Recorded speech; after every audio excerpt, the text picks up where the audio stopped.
Assalamualaikum warahmatullahi wabarakatuh. Sebelumnya, perkenalkan, nama Ibu Nur Fitri, panggil saja Ibu Fitri.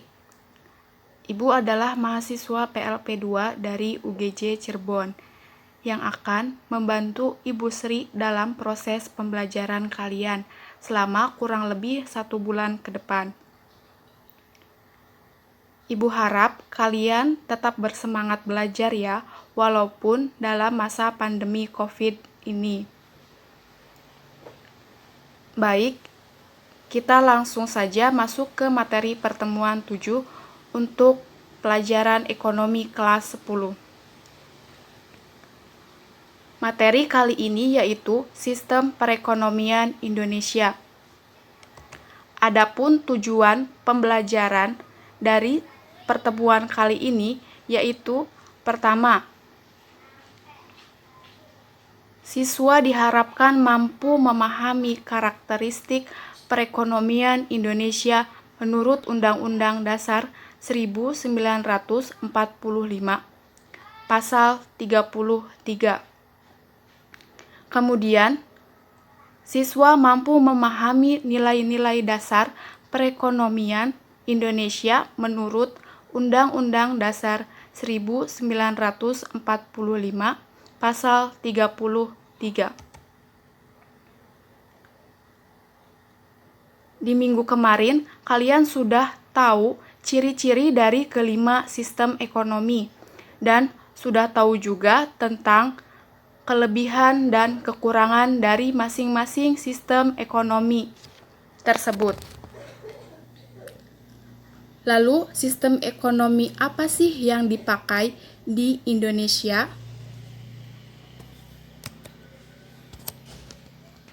Baik, kita bahas sistem perekonomian Indonesia dari awal masa Orde Lama sampai dengan sekarang. Yang awalnya, Indonesia menganut sistem ekonomi liberal, yang mana seluruh kegiatan ekonomi diserahkan kepada masyarakat. Akan tetapi, karena ada pengaruh komunisme yang disebarkan oleh PKI, maka sistem ekonomi Indonesia berubah menjadi sistem ekonomi sosialis. Yang kedua, pada masa Orde Baru, sistem ekonomi di Indonesia yaitu sistem ekonomi demokrasi. Pada sistem ekonomi demokrasi, pemerintah dan seluruh rakyat aktif dalam usaha mencapai kemakmuran bangsa, di mana pemerintah berperan dalam merencanakan, membimbing, dan mengarahkan kegiatan perekonomiannya. Oke, lanjut ke tahun 1998. Sistem ekonomi yang dipakai di Indonesia yaitu sistem ekonomi kerakyatan. Pada sistem ekonomi kerakyatan, masyarakatlah yang memegang aktif dalam kegiatan ekonomi, sedangkan pemerintah yang menciptakan iklim yang bagus bagi pertumbuhan dan perkembangan dunia usaha di negara Indonesia ini. Lalu masa sekarang nih, sistem perekonomian di Indonesia yang dipakai yaitu sistem ekonomi Pancasila. Sistem ekonomi Pancasila artinya sistem perekonomian yang dijalankan di Indonesia harus berpedoman pada Pancasila, sehingga secara normatif Pancasila dan Undang-Undang Dasar 1945 adalah landasan ideal sistem perekonomian di Indonesia.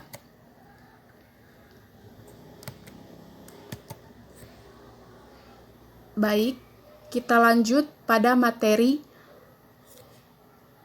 yang pertama, apa sih karakteristik perekonomian Indonesia menurut Undang-Undang Dasar 1945, Pasal 33. bunyi ayatnya sebagai berikut. Ayat pertama. Perekonomian disusun sebagai usaha bersama berdasar atas azas kekeluargaan. Yang kedua, cabang-cabang produksi yang penting bagi negara dan yang menguasai hajat hidup orang banyak dikuasai oleh negara. Yang ketiga, bumi, air, kekayaan alam yang terkandung di dalamnya oleh negara dipergunakan untuk sebesar-besarnya kemakmuran rakyat. Ayat yang keempat, perekonomian nasional diselenggarakan berdasarkan atas demokrasi ekonomi dengan prinsip kebersamaan, efisien berkeadilan, berkelanjutan, berwawasan lingkungan, kemandirian, serta dengan menjaga keseimbangan kemajuan dan satuan ekonomi nasional. Ayat yang kelima, ketentuan lebih lanjut mengenai pelaksanaan pasal ini diatur dalam undang-undang. Oke, tadi karakteristik perekonomian Indonesia. Selanjutnya ada nilai-nilai perekonomian Indonesia menurut Undang-Undang Dasar 1945 pasal 33. Yang pertama, kekeluargaan. Kekeluargaan menggambarkan semangat kebersamaan dalam mengelola sumber daya ekonomi yang terdapat di Indonesia untuk digunakan sebesar-besarnya bagi kemakmuran bersama. Karena perekonomian secara keseluruhan diamanahkan untuk disusun berdasarkan asas kekeluargaan. Artinya, kegiatan perekonomian Indonesia berlandaskan nilai hubungan kebersamaan atau kekeluargaan, yang mana asas kekeluargaan ini dapat diamalkan. Salah satunya yaitu inisiatif bekerja, di mana dalam kegiatan ekonomi melibatkan pekerja dalam pengambilan keputusan dengan cara musyawarah. Lanjut, yang kedua yaitu kerjasama. Kerjasama lebih penting dibandingkan persaingan dalam melakukan kegiatan ekonomi di Indonesia.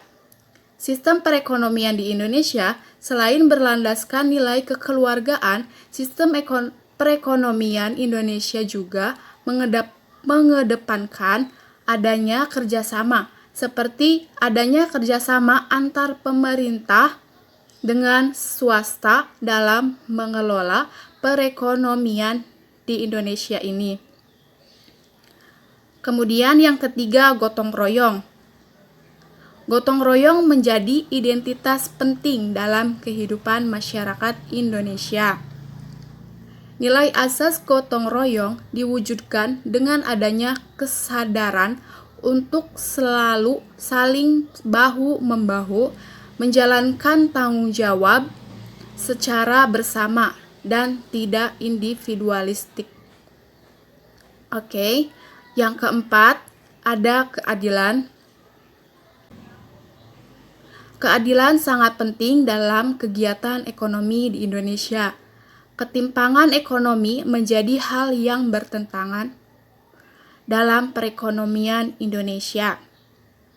Semua sumber daya ekonomi yang mempengaruhi hajat hidup orang banyak hendaknya dikelola dan digunakan demi kesejahteraan seluruh warga Indonesia secara merata. Oke. Yang terakhir, yang kelima, yaitu kemandirian. Kemandirian menjadi dasar yang mencerminkan ketidaktergantungan bangsa Indonesia kepada pelaku ekonomi asing. Asas kemandirian ini adalah asas pemberdayaan untuk membangun serta mengembangkan usaha mikro, kecil, dan juga menengah.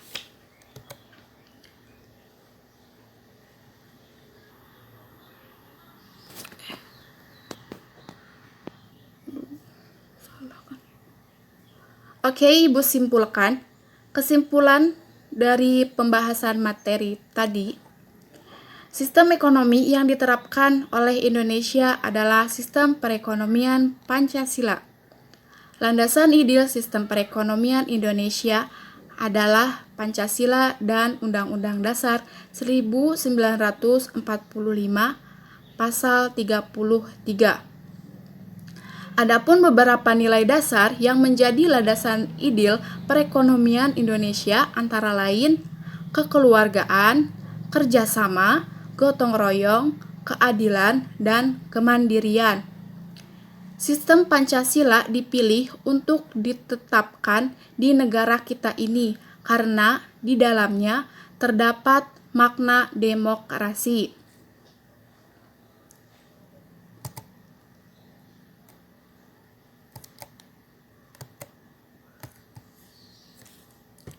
Setelah materi yang Ibu sampaikan tadi, Ibu ada pertanyaan satu buat kalian. Coba kalian sebutkan apa sih kelebihan dan kekurangan dari sistem perekonomian Indonesia saat ini? Ya, itu pertanyaannya.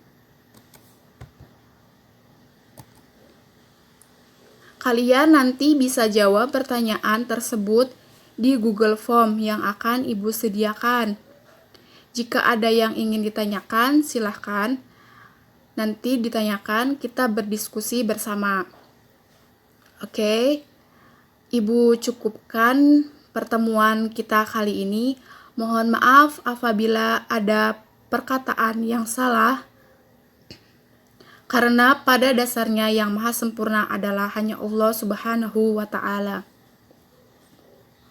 Wassalamualaikum warahmatullahi wabarakatuh.